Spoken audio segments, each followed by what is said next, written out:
पूजन दीप प्रज्वलन होईल आणि त्यानंतर मान्यवरांचं मान सन्मान स्वागत आम्ही या ठिकाणी करणार आहोत. महामार्ग पोलीस केंद्र बळसे नवी मुंबई नूतन प्रशासकीय कार्यालयाचे उद्घाटन सोहळा या ठिकाणी संपन्न होत आहे. सन्माननीय अपर पोलीस महासंचालक जोरदार टाळ्यांच्या गजर आपण हा उद्घाटन सोहळा आपल्या सर्वांच्या उपस्थितीत आज संपन्न या ठिकाणी होत आहे. अपर पोलीस महासंचालक महाराष्ट्र राज्य मुंबई सन्माननीय प्रवीण सर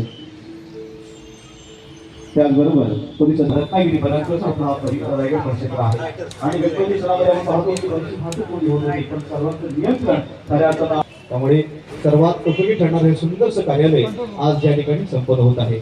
आपणा सर्वांच्या उपस्थितीमध्ये हा सुंदर असा या सोहळ्याचे साक्षीदार आहात.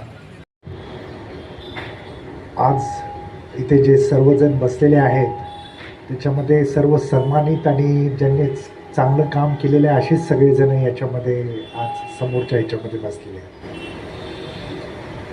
दरवर्षी केंद्रीय रस्ते आणि महामार्ग मंत्रालय यांच्यामार्फत सुरक्षा अभियानाचा 1 जानेवारी ते 31 जानेवारी असा संपूर्ण महिना अभियान या संपूर्ण देशामध्ये चाललेलं असतं आणि त्याच्या अनुषंगाने आपण विविध उपक्रम वगैरे घेत असतो. त्याच्यामध्ये प्रबोधन करणे, मेडिकल कॅम्प्स घेणे, ब्लड डोनेशन करणे, जेणेकरून जे वाहक चालक आहेत यांना रस्ते नियमांच्या बद्दल कायद्याबद्दल माहिती व्हावी, वाहतूक सुरळीत व्हावी आणि जनतेचा याच्यामध्ये सहभाग निर्माण व्हावा अशा पद्धतीचा हा एक उपक्रम बऱ्याच वर्षापासून चालू आहे.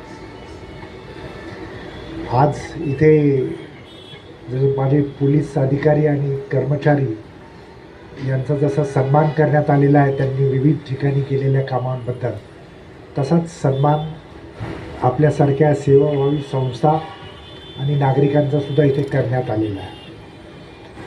फार पूर्वी आम्ही ज्यावेळेस शाळा कॉलेजमध्ये होतो किंवा आणखीन याच्यापूर्वीसुद्धा एक 10-15 वर्षापूर्वी रस्त्यावरती अपघात झाला जोपर्यंत पोलीस येत नाही तोपर्यंत कुणी कुणाला सांगायचं नाही आणि त्या जखमी माणसाला मदतसुद्धा करायचं नाही.